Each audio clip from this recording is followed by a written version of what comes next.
Hello, and thank you for joining us on Classic Vinyl Podcast in our Meet the Beatles series. We're on to the Beatles and their album Help. This is their 5th studio album.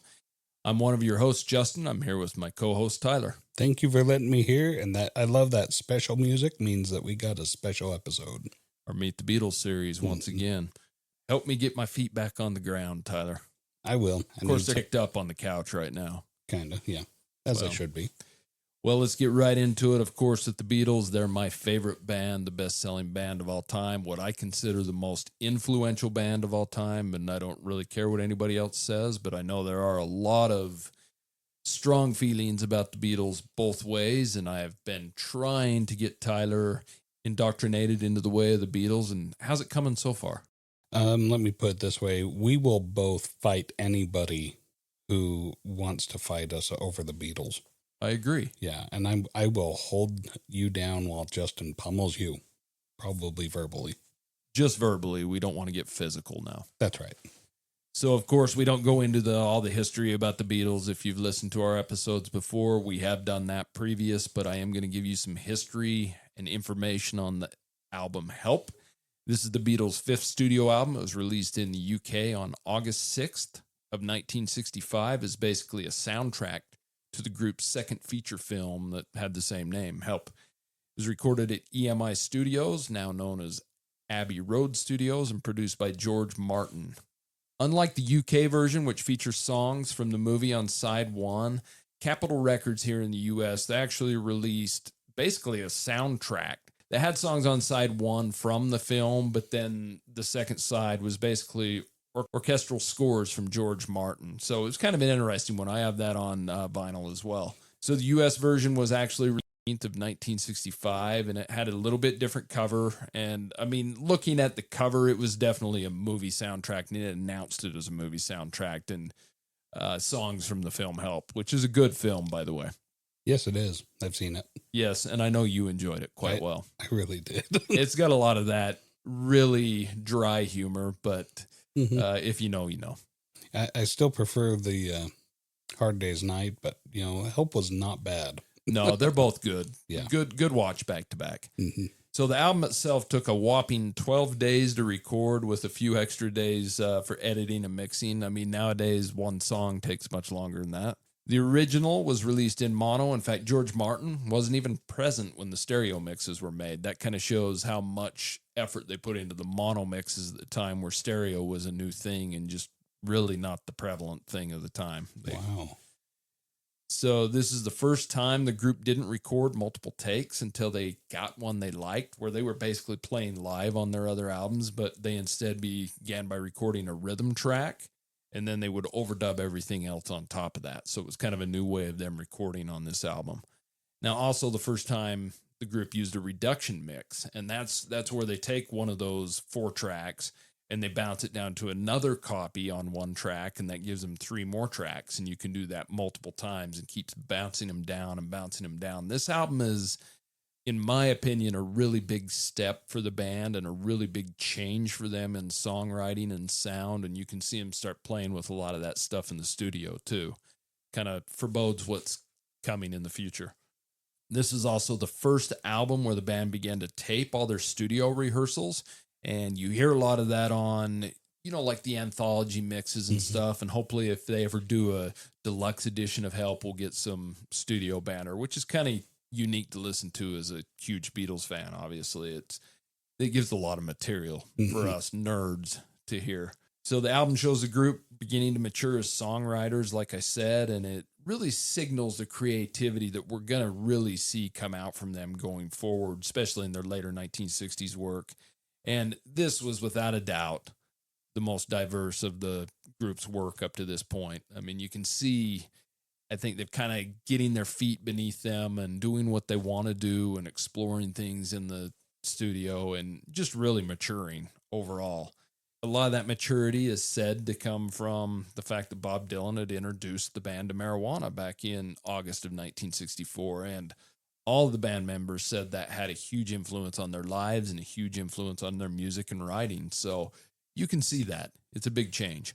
So the front cover was yet another instant classic for the band, like all of theirs were. I mean, at this point in the career of the Beatles, really everything they did turned to gold. It did. And the cover features the Beatles standing in a row wearing their ski gear, and it's taken right off the Help film. And they spelled out the letters NUJV in semaphore. And for the US version, released by Capitol, the order was slightly changed, but it read NVUJ, which is supposed to say help in semaphore. So the album itself reached number 1 in the UK charts, while the soundtrack album here in the US did reach number 1 as well. In the UK, it charted at number 1 on the pre-order, along with spent 9 weeks at the top position and 37 consecutive weeks in the charts overall. So did fairly well in the charts. It actually reached number 4 again in the US when they had the 1987 CD releases, when they re-released all the British albums and they come out on CD. So a total of somewhere around 9 million copies have sold worldwide of this album.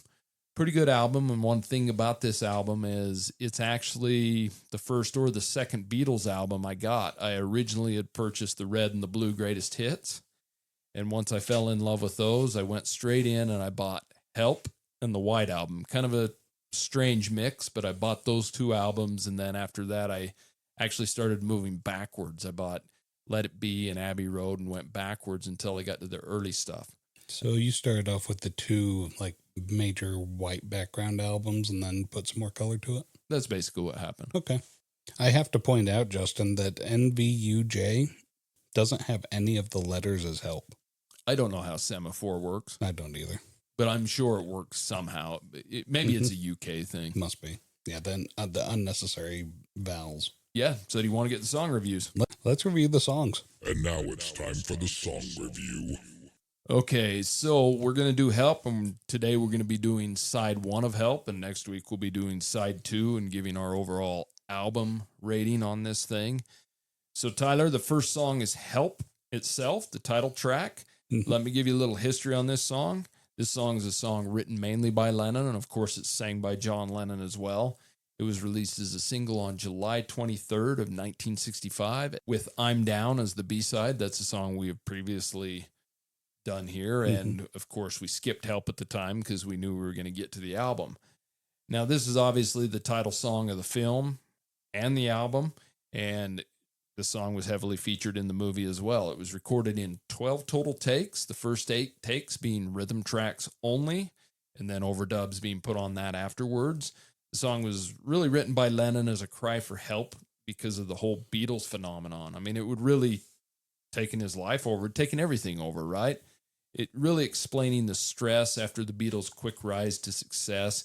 He was a little overweight, as he calls it, his fat Elvis period. He's said that a number of times. I mean, he really wasn't fat, but he was overweight compared to what he was later on. The song was originally a ballad, a really slow ballad, but they sped it up in the studio to make the song more commercial sounding, which I think it's good they did, but I would really like to hear a ballad version of this. And there is a different band that's done a ballad that I'll get to. So Lennon has stated in interviews that this is one of his favorite songs he wrote while in the Beatles. So he said that through a few interviews throughout the 70s that he was most proud of this song. And I think it's because of his emotional output in this. I think it's the first time that we're not holding hands and loving people. And this is a self-reflection. Rolling Stone has ranked this song as high as number 29 in the top 500 before. The single reached number 1 in the US, UK, Canada, and pretty much worldwide. It was a big hit for the boys. The single is certified platinum in UK and gold in the US. Now, alternate versions of this song can be found on Anthology 2, Live at the Hollywood Bowl, and the version for Love, the Cirque Show. That's a good album, too, if you haven't heard that mashup. So the song's been covered by Tina Turner, The Carpenters, Bananarama, many, many others.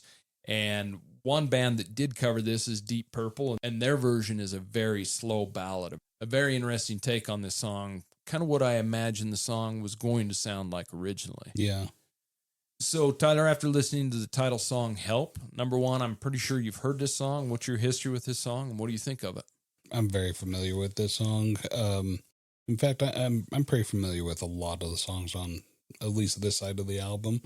I guess we'll see next week how familiar I am with the others. But this song, I really like this one. And learning about the background behind it and the purpose that John Lennon was writing in it, and that the fact that he says repeatedly this is one of his favorite songs they wrote, that might influence the rating a little bit, but it just makes it a little more special. It is a very special song. It's real upbeat and fast, and so I'm very eager to get down and hear one of like Deep Purple's slowed down version of it, and hear a different tone where it's slowed down, and see what that does. Because one thing I do like about the fast paced tempo is it makes it a little upbeat, which that doesn't really normally jive with a song that's so melancholy or desperate. But at the same time, that upbeat fast tempo really drives home the point that you may be crying for help, but the world does not care. The clock is completely unemotional. It's not interested in you at all. That clock keeps ticking away. Time keeps going. And it's always a lot faster than you expect. And so he's wanting to reach out to get some help from his friends. Thankfully, he has a good group of friends, and they're all playing in the band together. I like that. And the fact that he's so candid or vulnerable, singing about it, writing about it, makes it all the more special, I think. So this song, I think this song's excellent. And what are your thoughts on this one, Justin? I'd have to agree. This is one of my favorite songs. You hear it all the time still. At least I do. Of course, I hear all the Beatles songs all the time because I'm a Beatles nerd. Listen to them. Yeah, I listen to them. But it's a good song. I don't get sick of it. I like the vulnerability in Lennon because I think that's one of the first times this is coming out, and that's kind of showing where the writing is starting to mature. This song gets right to the vocal. I think one thing that stands out in this song, besides the vocal and vulnerability in the vocal, is the bass line. It's a really thick bass line, and I've said it a million times. I think McCartney is very, very underrated, if a Beatle can be underrated, as a bass player.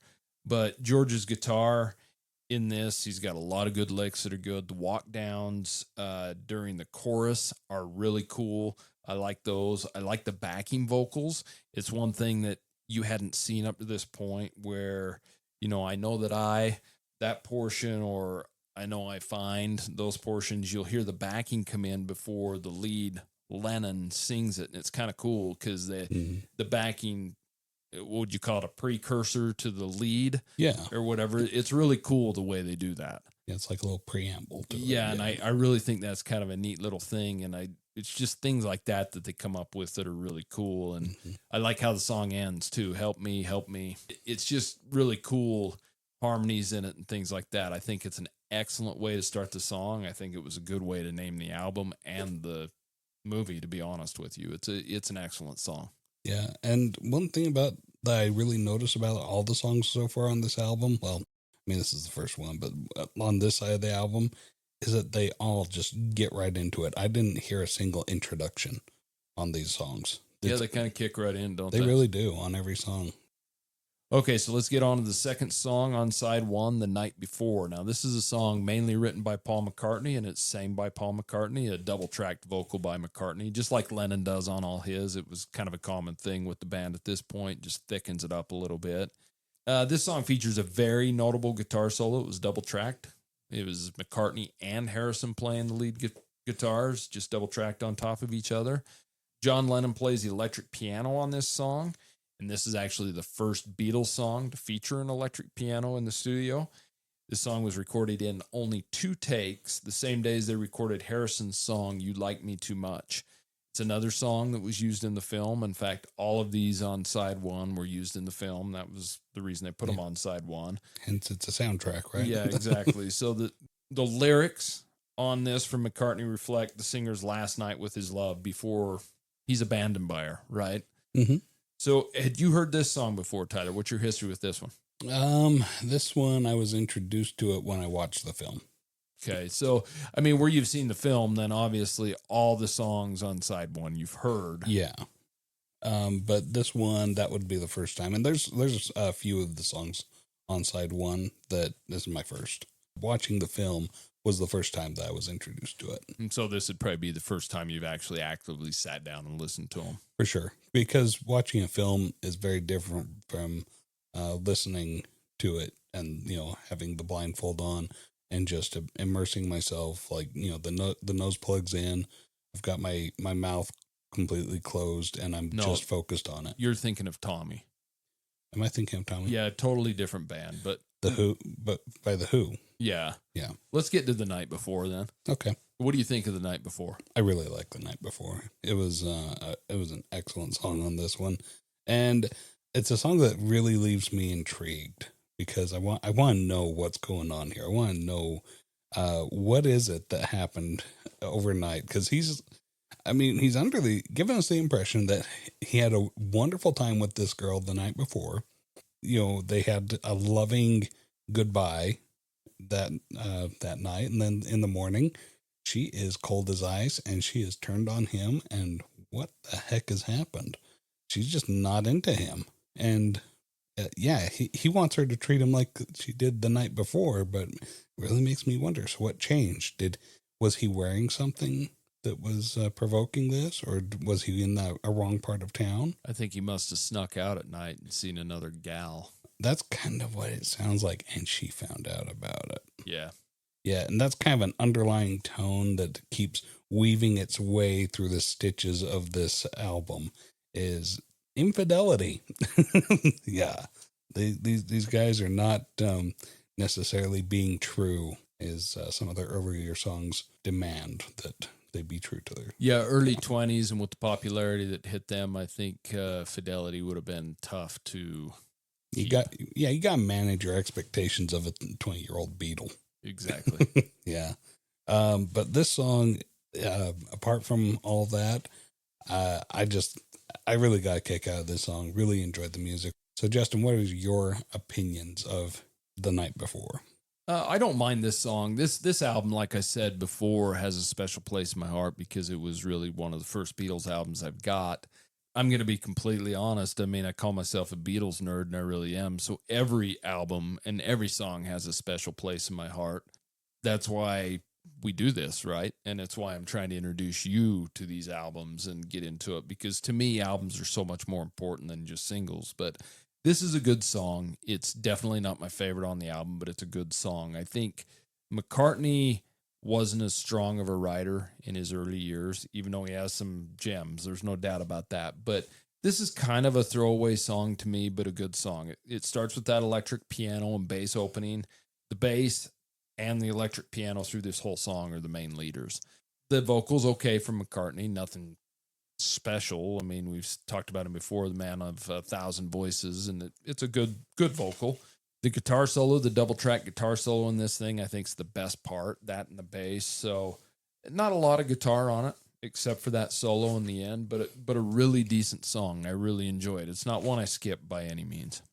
So that brings us to the third song on the album, You've Got to Hide Your Love Away. Now, this one's mainly a John Lennon composition. This one's sang by John Lennon. This song also features Johnny Scott on flute.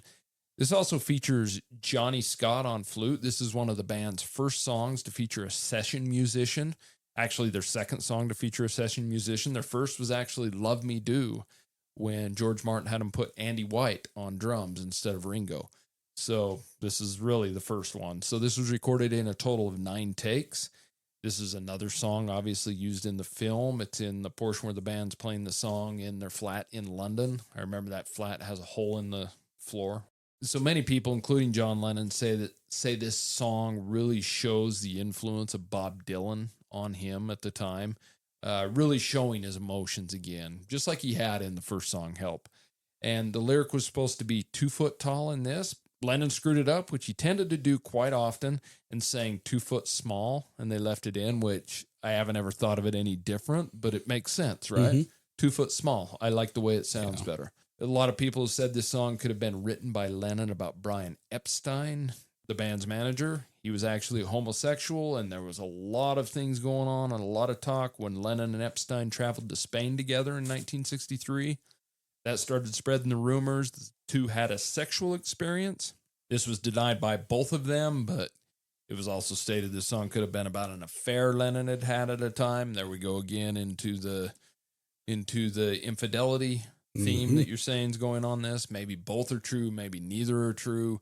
We found that about songs before. Sometimes you think they mean something, sometimes they don't mean anything, and sometimes they mean something completely different than what they sound. But True. you can find an alternate version of this on Anthology 2. If you're very familiar with that, it's where you can hear McCartney break a glass in the studio. So that kind of goes into that first album they're recording, all their studio chatter and things. So, Tyler, you've obviously heard this song on the movie, but what are your thoughts on You've Got to Hide Your Love Away? Yeah, the movie was the only time I'd heard this one before. And this is that thread of infidelity making its appearance in a rather blatant way, because it's a song about a guy who's singing to his lover or his side piece and saying, we can't be open about this. This can't be like a daylight thing. Yeah, we can't be open, but I'm going to write a song about it, and we're going to release it from a band that's the most famous band in the world at this time. Yeah, so hide your love away. Yeah, hide your love away, but I'm going to tell everybody about it.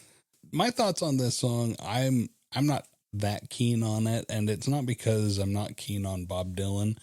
I just preferred John Lennon to sound like John Lennon instead of Bob Dylan, if that makes sense. And I see the influence of Bob Dylan on him in this, but I don't hear any Bob Dylan. Really? To me, maybe that's just because I know the Beatles song so well. And anyways, I love this song. So. Okay. Yeah.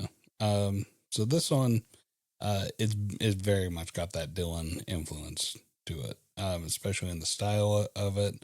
I hear it really strong. Maybe you don't. I guess if I want to step back and look at it, I probably do, but it's hard for me to find a Dylan influence on the Beatles because I know the Beatles so much better than I know Dylan, and I knew them so much more before I knew Dylan and was familiar with it. So I can see it and I know it because John Lennon himself has said it. To me, it's the Beatles. You know, it's John Lennon. So this one, it wasn't one of my favorites on this album, but and maybe it's just because I have a strong aversion to infidelity. Yeah, that could be it. It could be. But that being said, I respect where it's coming from. I like John Lennon, and the fact that he's trying to experiment and be more open and vulnerable with his audience. I really have to applaud him for that. So well done. Just not really my cup of tea because all I can hear is Bob Dylan. What are your thoughts on this one? Yeah, I don't hear the Bob Dylan in as much as you. I really enjoy this song. I've always enjoyed this song. It's got the acoustic opening. It's an acoustic song throughout, obviously. I think the best thing about this is the emotional Lennon vocal. You're getting it kind of like Help again, but this song isn't as upbeat as Help.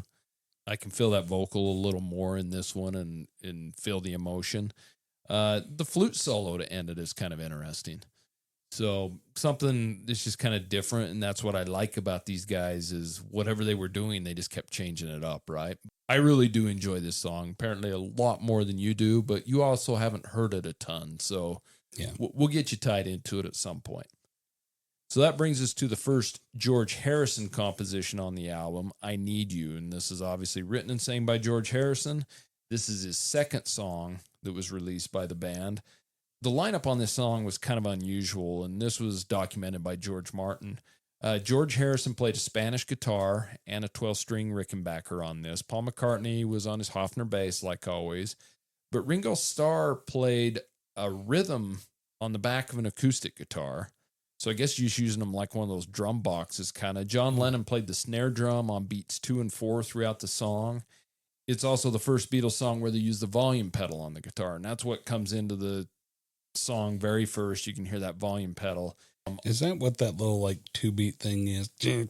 Yeah, exactly. That's the volume. That's the volume pedal. It was actually used on Yes It Is as well, which was released before this song, but this song was recorded first. So this is the first time they actually used it. I've got opinions about that. Okay. But we'll talk later. I definitely want to hear them. Okay. So this song was recorded in 6 takes, the same day as Ticket to Ride and Another Girl. This song is also featured in the film. Again, it's when they're on the Salisbury Plain sequence along with the song The Night Before. So they play those songs back to back. George has stated he wrote this about Patty Boyd, who was his girlfriend. He had met her on A Hard Day's Night. He would later marry her in, I believe, 1966. So what are your thoughts on I Need You by George Harrison? This song was supposed to be a lot better, and I did not like that little two-beat. It completely took me out of the song. This song is a really good song that just, it's like you're listening to music inside of your apartment in college, and your roommate has a friend who's come to pick him up, and that friend is just sitting out in the parking lot.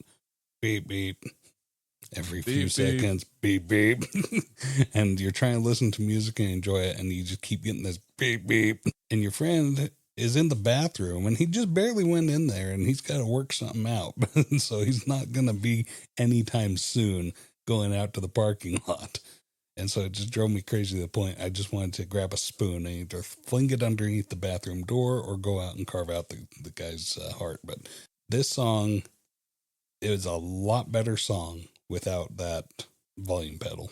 I want to listen to it again with that edited out. That's what I'm going to need in order to form a really good opinion of this song, because it sounds really good. It's just distracted me and took me out of it.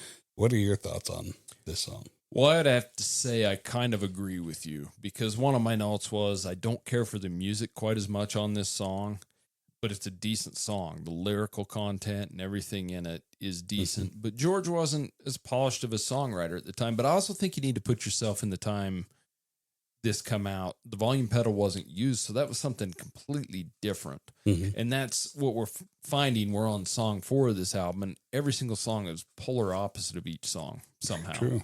And so it is kind of a nagging sound almost. Mm-hmm. Maybe as an acoustic song, because it's I Need You, right? It's a very loving song, mm-hmm. and it's got pretty lyrics and stuff that it maybe could have done without that, or maybe done it differently. I mean, it's got mm-hmm. good bass and drums. It's got a really good backbeat to it. The way when I say drums, you don't really hear drums other than Ringo playing on that.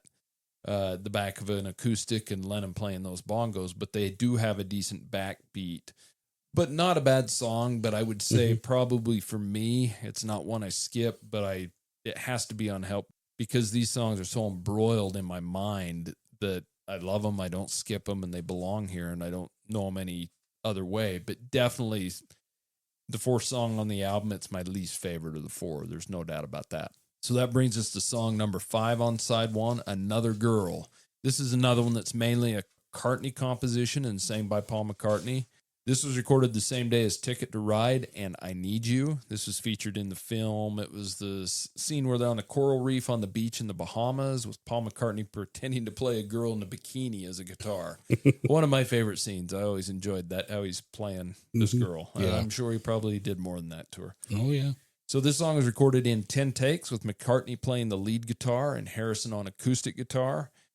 This features unusually harsh lyrics, I would say. Very smug lyrics. You know, she's sweeter than all the girls, and I've met quite a few. Another Girl might have been about McCartney's relationship with Jane Asher, or possibly the troubles he was having because there was another girl. As noted by Ian MacDonald's book, Revolution in the Head, throughout the relationship, McCartney actually had a secret flat in London where he used for encounters with other women. So don't know if that's what this is about, but I could see it being about it. I mean, you're talking a very young, 22-year-old at this time with all the fame and money and success in the world. I'm sure it's very easy to get driven off track. So some consider this song filler on the album, which it may be compared to some of the other songs. I think it's still a decent song, but McCartney is, kind of hit back on that and said, look, anybody in the band could veto anything. If there was one person that didn't like the song, it was out. Any song that made any of their albums, it had to be okay with all 4 of them, at least at this point. I think that changed when they got later on in their career and there was more egos involved, but at this point, that was the case. So obviously another song you've heard on the movie, but probably your first time to sit down and listen to this one. What are your thoughts on Another Girl?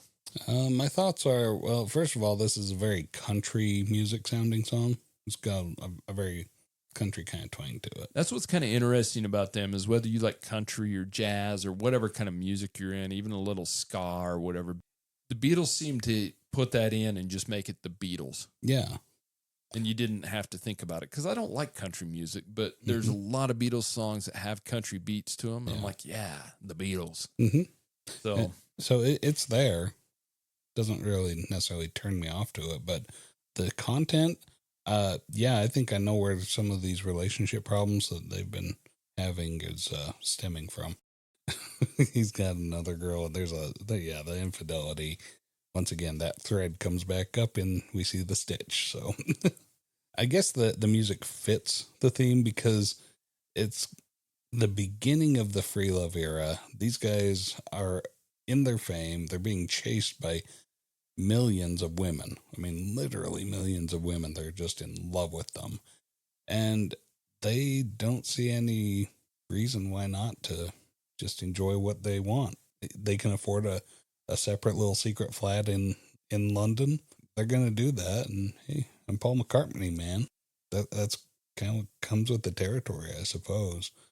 Doesn't make it right, but that's just, my own personal feelings. Even so, I'm not a huge country fan. So I'm not a big fan of this song. I probably would have voted to veto it and pull it from the album, but I'm not one of the Beatles. What are your thoughts on this one? Yeah, I don't mind this song. It's okay. It's definitely not my favorite on the album. It kicks right into For I Have Got Another Girl. So he's going right into it. It's an up-tempo song about his adulterous ways or whatever you want to call them. It's got a good bass line. It's got cool choppy guitar in it. And those are the things I like the best about it. It's got little guitar licks after the chorus, which I really like. I think this song, I actually like it's kind of the polar opposite of the previous George Harrison song, is I like the music in this better than I like the lyrical content. So kind of interesting that way, but I think it's got great harmonies like this band is obviously well known for. I love the guitar lick to end the song. I think it's a good song. I don't think it's filler. It's not, once again, it's not one I skip. Believe me or not, there are Beatles songs I skip, and we'll get to that at some point, but this is not one I skip, but it's also not my favorite on the album, but a decent song. I just can't imagine it not being on Help, and I'm one of those guys that grew up on the 87 re-release CD. So my history is all based on the UK releases. And I know a lot of people that are older than me and grew up when they were releasing the American releases, they see these things completely different. So, but I'm used to the UK releases, so this belongs on Help. So that brings us to the sixth song on side one. You're going to lose that girl. I guess after you have another girl, you're going to lose that girl. That'll happen. Yeah, that'll happen. So this song is mainly written by Lennon and sang by Lennon. And all these songs I say mainly written by, they were co-written, 60-40, 80-20, whatever. But these guys brought in a song. At this point, it's getting to the point where there's not a lot of them. They're sitting face-to-face writing 50-50. Mainly a Lennon song, sang by Lennon. You've got a double vocal on it again. This one was recorded in just 2 takes, a few days before the band left to go film the movie Help. In the film, during a scene in the studio environment is where this song plays. It's where there's a hole cut in the floor beneath Ringo's drum kit. And, they're trying to get Ringo's rings, right? They're trying to get that ring off his hand. So that's where this one's played. The lyrics are really quintessential early Lennon, warning of an unidentified male of his predatory intentions towards his female lover, possibly McCartney, who knows? But anyways, what are your thoughts on You're Going to Lose That Girl? I like this a lot better than I like Rick Springfield's song Jesse's Girl. Oh, okay. Yeah, because that one's far more predatory. This one, it's a little more subtle in the predatory. It's like your best friend is putting his arm around you, like, look, guy, you've got this excellent girl, and she wants to go out, and she wants to be seen. She wants to have fun. She wants to go dancing, wants to go to dinner, wants to go to shows, wants to... Yeah, if you don't take her out tonight, you're going to find her gone. Buddy. Yeah, because if you're not going to take her out, subtext, I'm going to take her out. Yeah, maybe you ought to not go to your other flat this evening. Yeah. And take her out tonight. Yeah, if you go to your other flat this evening, I will be going to your girl's flat, and I'll take her out and have a good time, right? That's kind of the message of this. And so it is it's more subtle than I wish I had Jesse's girl, but this is, I like this one. And for the, for the infidelity thing, it's just kind of funny to me. This is, I mean, it really comes off, like this is what a good friend would do, is like, hey man, you need to shape up and treat your girl right, or you're going to lose her. And then there's that, little, after what the postscript of P.S. You're going to lose her to me. And I get a kick out of that. So this one, I really got a lot of enjoyment out of this one. What are your thoughts on this one? Yeah, I like this song. It's not a bad song. I really like the drum beat in it throughout. It's got some bongos in it that are kind of cool sounding. The guitar by George in this song is really, really good. It's got a good little solo in the song. As far as the lyrical content, I don't think this album is funny because I've listened to this album 1,000 times and I never really thought of it as a infidelity strung album. And now you're making me think of it a different way, I guess. And that's kind of why we do this, right? To get your initial opinions on these things and what you think of these. I'm hung up on the lyrics, Justin. Yeah, I know you are, and you always are. And anybody that listens to this podcast knows the lyrics are what get you. Yeah. And so that's fine. I think they're a little more abstract than that. I think sometimes they're meant to rhyme and just because I've written songs as well, and I'm no Beatle or anything, but sometimes you come up with the title of the song and then just fill in the rest. Sometimes you come up with the theme of the song and fill in the rest. Sometimes you just got the music and you got to find shit that rhymes. Exactly. So stop reading so much into the words, Ty. Yeah. I like looking at the music and how it makes me feel, but some of the emotional songs, going back to like You've Got to Hide Your Love Away, to me, I hear the lyrics in that and I wonder who's he speaking about, you know? So sometimes they do to me too, but I don't dig into them as deep as you do. Yeah. I guess I'm that guy that, anybody's mom that grew up, dancing to the Beatles, I'm sorry to ruin it. Yeah. So it brings us the last song on side one. And obviously after all this infidelity, now she's got a ticket to ride. Yeah. Lucky number 7. Yes. So this is another song that's mainly a Lennon song. And sang by Lennon, of course, double-tracked again. Released as a single on April 19th of 1965 in the U.S. and 10 days earlier in the U.K., April 9th, 1965 in the U.K. The B-side of this song in both the U.S. and U.K. was Yes It Is. We've done that song before. This was actually the first song released from the film. So this kind of led off for the film. This is the first of the band's singles, funny enough, that was longer than 3 minutes. Oh. It's just barely over 3 minutes, but it was their first song that was over 3 minutes because at the time, especially in the UK and US, to get radio play, you needed a 2-minute song to be quick. So they completed this song in just 2 takes with a ton of overdubs. This was the first Beatles song where they built the song from the ground up. They didn't practice this before recording it. They just brought it in and played the rhythm tracks and then put a bunch of overdubs on it. Really? Yeah. So they just did one piece at a time, said, okay, play the guitar line, play the drum line, play the bass line. And I think what they did when they did the rhythm track was done the drums and the bass and a rhythm guitar just to get a bass in, and then they overdubbed all those over and like multiple times. Okay. I don't know exactly, and we could get deep into that, but okay, because one thing I did notice about this song listening through was that the drum specifically, almost like there's a hesitation in them. Well, so the drums, they do have that unusual pattern. It's kind of has downbeat on the lyrics, and a lot of people, that's led a lot of people to say, and including the Beatles, say, hey, this is one of the earliest heavy rock or heavy metal songs. And when you listen to it, it's not heavy metal by any means, but it does have that heavy, heavy feel to it. And listen to it again because it is a heavy sounding song. Especially for 1965 and for the Beatles. Yeah, it's definitely the heaviest song they came out with. And I think now it seems kind of on the norm and nothing really specific about it. But I think if you go back to that time and listen to this song, I mean, you're thinking, oh, this is different. The drums specifically being the big difference on this because they're out on the downbeat and it's just a little bit different. Yeah. So this is actually the first song recorded to feature Paul McCartney on lead guitar. He played his Epiphone Casino Lennon was on his Fender Stratocaster and Harrison on a 12-string Rickenbacker on this. So this song is actually featured in the film during the scene where the group is skiing in the Alps. The song's meaning has been subject to a number of interpretations over the years. Most likely it's about a liberated girl choosing her own path in her life. Some incidents the Beatles had previous, maybe in previous songs, we don't know, could have inspired this song, but it's based on something possibly, but who knows? Because a lot of these things, when you asked Lennon and McCartney in the 70s and 80s and later on, I don't know how they can remember. We've talked about that a number of times. It just seems really strongly that, yeah, this is about a liberated girl who's living quite boldly. You know? It kind of reminds me of, what's that Poison song? Oh, Mama's Fallen Angel. Yeah, Fallen Angel. Where she's gone to Hollywood trying to make it. It's kind of a similar thing, you know? She's got ambition and, you know, she's got the looks. Does she have the talent? Or is she willing to do whatever it takes? Or maybe it's just about Paul McCartney's side chick that's getting the hell out of town. That could be too.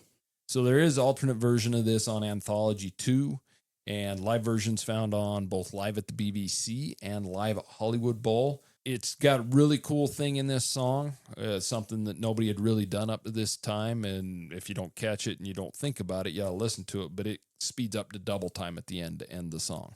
So that's pretty cool. This song was played during the band's final performance on Ed Sullivan, their final performance at Shea Stadium, and their final performance at the Hollywood Bowl.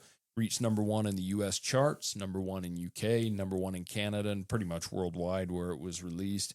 It's been covered by a ton of artists. Probably the most popular in the 70s was the Carpenters. It's kind of an interesting version. I'm not a big fan of it, but I am a big fan of this Beatles song. So after listening to Ticket to Ride, Tyler, what are your thoughts on this one?